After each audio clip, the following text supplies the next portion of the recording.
বিসমিল্লাহির রহমানির রহিম। আসসালামু আলাইকুম। কেমন আছেন আপনারা সবাই? আশা করছি সবাই ভালো আছেন। আজকে আমি আপনাদের জন্য খুবই ঝটপট আর খুবই মজাদার একটি পাস্তা রেসিপি নিয়ে চলে আসলাম। তো এই তো আমার সাথেই থাকবেন।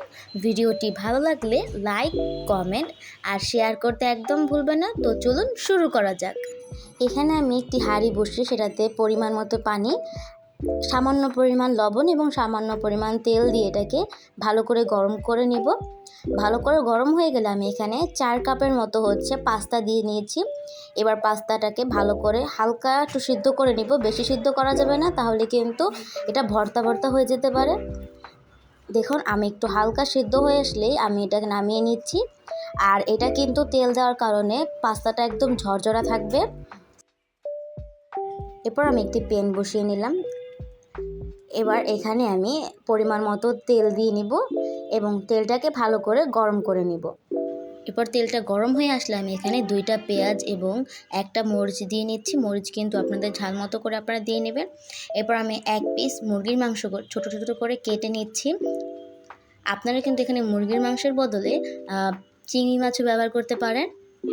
এবার এটাকে ভালো করে ভেজে নিতে হবে। আমি কিন্তু মুরগির মাংসটাকে আলাদা করে সিদ্ধ করে নিব না, পেঁয়াজের সাথে আমি ভালো করে ভেজে নিব। এরপর আমি এখানে একটা ডিম দিয়ে নিচ্ছি আর সেই পাস্তাটার মশলা আমি এখানে অল্প একটুখানি দিয়ে ডিমটা ভালো করে ভেজে নিব।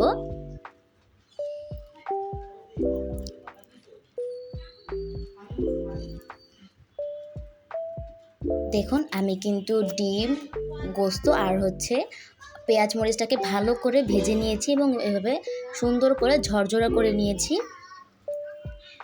এরপর আমি এখানে 1 কাপের একটু কম পানি দিয়ে নিব। পানি দিয়ে এটাকে একটু ভালো করে নেড়ে চেড়ে এরপর আমি এখানে 2 টেবিল চামচের মতো টমেটো সস দিয়ে নিব। টমেটো সসটা দিয়ে এবার আমি এটাকে ভালো করে মিক্স করে নিব।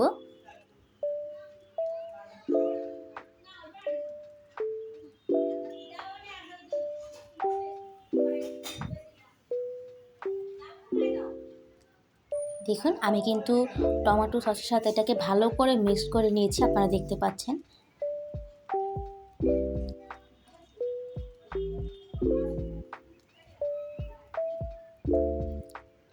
এটাকে একটু ভালো করে ভেজে এরপর আমরা এখানে পাস্তাটাকে অ্যাড করে দিব। এবার আমরা এটাকে ভালো করে ডিমের সাথে মিক্স করে নিব, ভালো করে ভেজে নিতে হবে।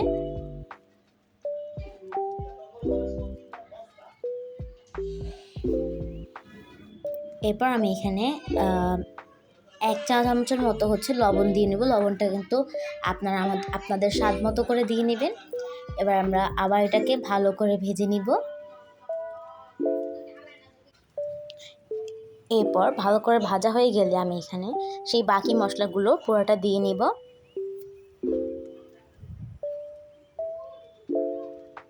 দিয়ে এবার এটাকে ভালো করে আবার ভেজে নিব মশলাটার সাথে।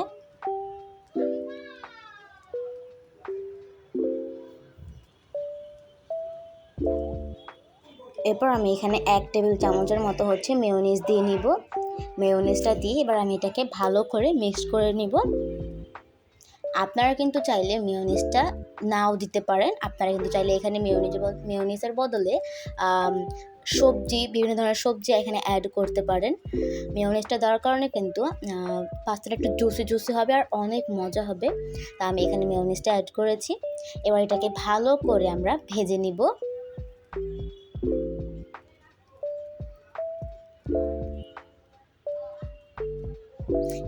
এই পাস্তাটা কিন্তু খেতে ভীষণ মজা। আপনারা শুধু একবার বাসায় ট্রাই করলেই বুঝতে পারবেন।